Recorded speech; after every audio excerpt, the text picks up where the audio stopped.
You grew up in a quite a prestigious household. Both your parents had public profiles. Did you discuss politics much with them, or when did you first become political? Oh, yes, we did. My parents' great friends were uh, Peter Parker and Lily Parker, who I don't know if you remember. Peter was chairman of British Rail in the 1980s and a strong socialist, and his wife was a doctor, one of the first doctors to enroll in the NHS in the 1940s. So they were in the Labour tradition, and my parents were strong conservatives, and we saw them every weekend, and so politics was always being discussed. And yes, and I mean, I don't know when I became a Tory, but I never wasn't one, I don't think. And I certainly, by the time I went to university, I'm ashamed to say the Conservative Students was the first stall I went up to at Freshers' Fair. Ashamed. Well, I hope you're not still ashamed. You're now a Conservative MP. But, Yeah. Danny, I hope you don't mind me saying this. Your mother was, of course, the chef Prue Leith, a household favourite. Can I ask you, has it been a help or a hindrance over the years to have such a well known mum? Well, I'm sure it's been a help. I mean, but it's been a very good thing. I mean, I adore her, and she's an inspiration. And I mean, mostly I just find it quite amusing that my mother's this famous, cook on the telly.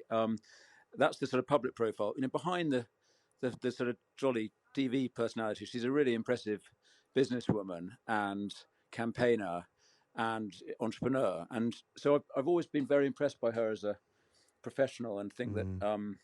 she's an inspiration. But yeah, I mean, personally, I've never not had a famous mum, so I can't really compare it. But Fair enough. it feels normal to me. Did she teach you how to cook? Well, she's failed. She failed Oh, in that. She no. was the school food czar at one point and responsible for the cooking and the nutrition of the nation's children. But she failed with me. And Oh. my sister is a great cook, so she succeeded there. But no, I've never really acquired All the right. skill. Can't cook, won't even bake. Afraid so. It'll disappoint some.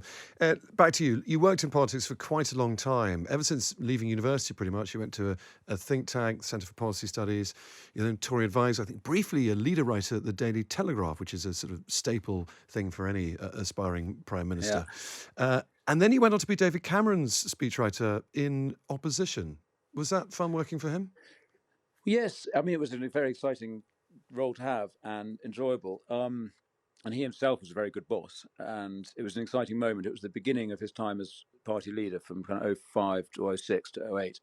I worked with him, and he was developing the ideas which became the election platform in 2010, particularly around the big society and the idea of social responsibility, which is something I feel very strongly about. And so, no, it was a good time. I mean, on the other hand, the job of being a speechwriter is no fun, and fundamentally, it's a really, it's an unsatisfactory job because you're putting a draft together. That the more important the speech, the more hands get involved in it, Mm. and it goes through multiple iterations, and the final product is a bit of a dog's dinner.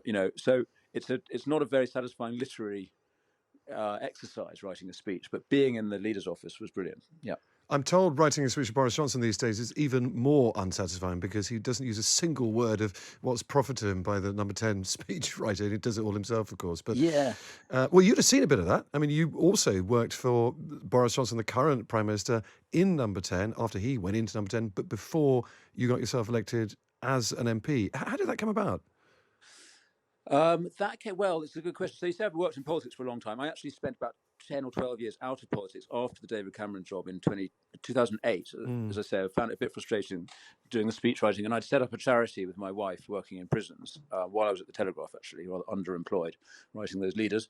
And we set up a charity, and then I was trying to do two big jobs at the same time, working for Cameron and doing this project in prisons. And I realised I had to do one, not the other, or not both. Mm. So I left Westminster in 2008, and then I did 10 or more years working for that charity, and then a subsequent one I set up as well, working with children and young people. And then in 2018 or so, I came back and was briefly a civil servant, looking at charity policy in DCMS, the Department for Culture. And then when Boris became Prime Minister, he asked me to come and be his political secretary, which is the job of liaising with Parliament and the party from number 10. So I had that exciting role Mm. for the 3 or 4 months, whatever it was, between him getting in July and then the election in December. Yeah, I mean, a fascinating job, especially in a number 10 that didn't currently had a majority. But do you go back a long way with the Prime Minister? Why did you get the call from him? I go back. I mean, when I was first doing my think tank work years ago, and he was at the Spectator, I used to write articles for him then, and so had always been in touch, at a bit of a distance. I didn't never work with him closely, and wasn't particularly close to him, but I knew him. He knew me. I knew the people around him that were going into number 10, and there you go. A great honour indeed. Let me just ask you quickly about one of those people around him, Dominic Cummings, an old friend of yours, Mary Wakefield, Dominic Cummings' wife as well. You would have known as Spectator. You were passionate in defending Dominic Cummings during his infamous Barnard Castle trip. You encouraged other Tory MPs to defend him as well, and once the criticisms were running hard and fast this time last year. Do you slightly regret your loyalty towards Dominic with the loyalty he's shown to the Prime Minister now? Lack of it, obviously. Well, just on the facts of what happened at Barnard Castle, I felt quite strongly, and still do, that the reaction was exaggerated to that incident. Obviously, he did the wrong thing, and he actually recognises he managed the public relations of it badly as well. But what I leapt to his defence for was the fact that in an emergency, he put his wife and children first and got them out of London. And I think that's an acceptable thing to do, even if it might have, even the police couldn't find that it was more than a possible infraction of the guidelines, and they didn't take it any further. And I felt that should be our approach as a society, and that's the approach I would take to anybody who did what he did. So I don't regret sticking up for him. I hope nobody does, including the Prime Minister, who did the same. I do regret their relationship was broken down so spectacularly. I think they were a good combination. I worked with them in number 10 when Brexit was getting done, and I thought they were a great combination, and they shared a vision for what the government needed to do at that point. So it is a great shame that they're now at loggerheads in the way they are.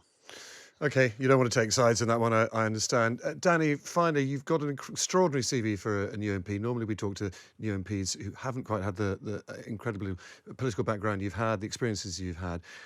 Where does Danny Kruger end up? I think everyone's got you pated for some sort of ministerial office, but cabinet, Prime Minister one day?